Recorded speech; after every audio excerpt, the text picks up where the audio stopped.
But first, our top story, a terrifying highway collapse in Philadelphia. Thankfully, nobody was injured. But a tanker truck fire triggered part of I-95 to just collapse and give way. This morning, hundreds of thousands of drivers who rely on one of the country's busiest interstates are facing a commuting nightmare, and it could last for months. Officials saying this repair will not be quick or easy. NBC's Emilie Ikeda near the scene for us. Emily, good morning.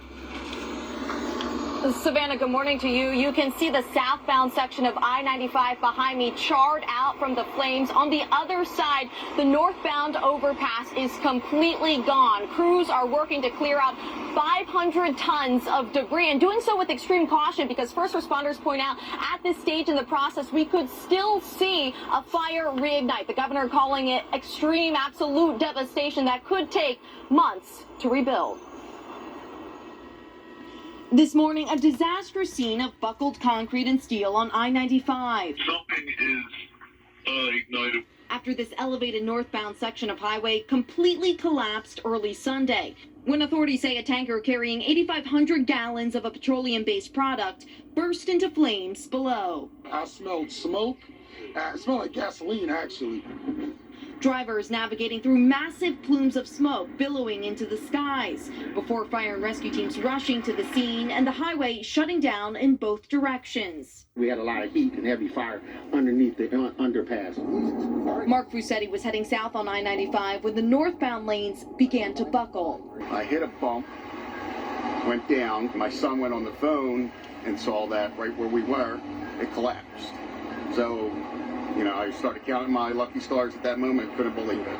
There are no reported injuries or deaths from the terrifying incident, say officials, though at least one vehicle remains trapped under the roadway. Authorities are investigating the cause and have not released details on the tanker owner or its driver. Once we get things moved and everything, we can get to this heated fire. I-95 runs up the East Coast from Florida all the way to Maine, and this heavily trafficked urban section is critical for daily commuters and interstate commerce, typically carrying 160,000 vehicles a day. Pennsylvania Governor Josh Shapiro says repairs will begin immediately, but could take months. Secretary of Transportation Pete Buttigieg has made it clear that whatever resources would be needed to rebuild I-95 and to do so in a safe and expeditious manner would be provided to us.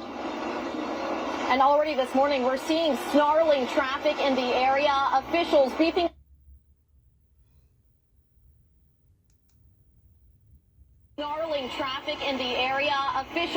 up train capacity. Officials beefing up train capacity and launching a new website, pa.gov/I-95 updates, to provide alternative routes for drivers. The good news is, even with the Delaware River in the area, officials say there have not been significant impacts to the environment or drinking water. Savannah? Just looking at those images, it will take a while. Significant impacts to the environment or drinking water. Savannah? Just looking at those images, it will take a while, Emily. Thank you very much. Meantime,